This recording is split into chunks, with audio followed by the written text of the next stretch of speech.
Hey everyone, welcome back. Today on Master the Blue Chai, we're dissecting Meghan Markle's latest Netflix revelation, the moment she transforms the Queen's final weeks into a sympathy story about her own suffering.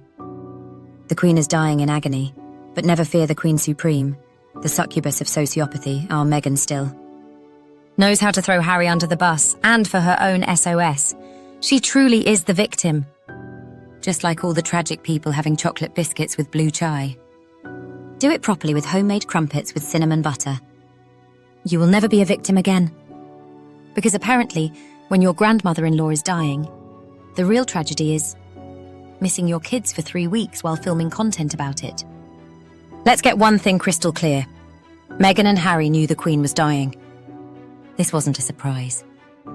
This was the one moment, the only moment, to let Lilibet meet her great-grandmother. One photograph. One memory. One connection to 1,000 years of history. But no, that choice was made. And now, years later, Meghan has the audacity to flip it into her personal trauma narrative. Not the Queen's loss. Not Lilibet's missed opportunity. Not even Harry's guilt. Meghan's inconvenience. Also, let's call this what it is, technically treason. But no, America, keep her so MAGA, remember your patriot founders were also British traitors, so they are yours, for now and forever. And Netflix, they kept it in. Which tells you everything about how tone-deaf this whole operation really is. Here's what's genuinely chilling. This isn't accidental. This is strategic sociopathy dressed up as vulnerability.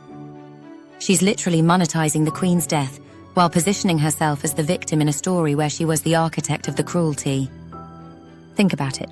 Lilibet will grow up knowing the world watched her great-grandmother die without meeting her. And why?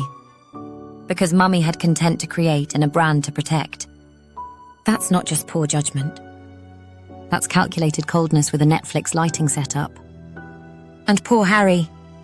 He's not just collateral damage anymore. He's the scapegoat with a crown on his head.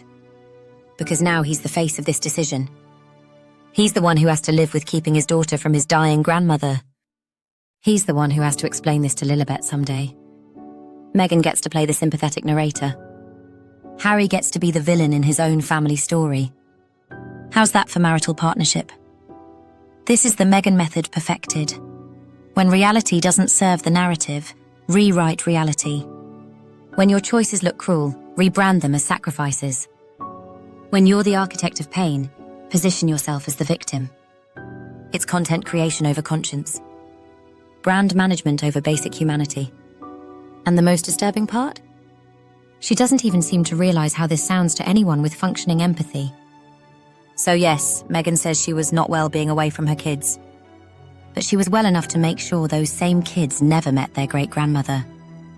She was well enough to turn that tragedy into Netflix content. She was well enough to throw her husband under the bus while painting herself as the wounded party. The Queen died without meeting Lilibet. That's permanent. That's irreversible. That's the real story. Everything else? That's just expensive therapy sessions disguised as documentaries. Because here's the truth Meghan seems to have missed. Brands fade, Netflix deals expire, and royal titles can be revoked. But deathbed regrets? Those last forever. Now I'm off to appreciate people who understand that some moments are more important than content opportunities. Unlike Netflix deals, basic human decency never goes out of style. I can't wait for Lilibet's 18-year-old podcasts where she doesn't claim victimhood. Just like me, who is off for some crumpets I made earlier with delicious blue chai.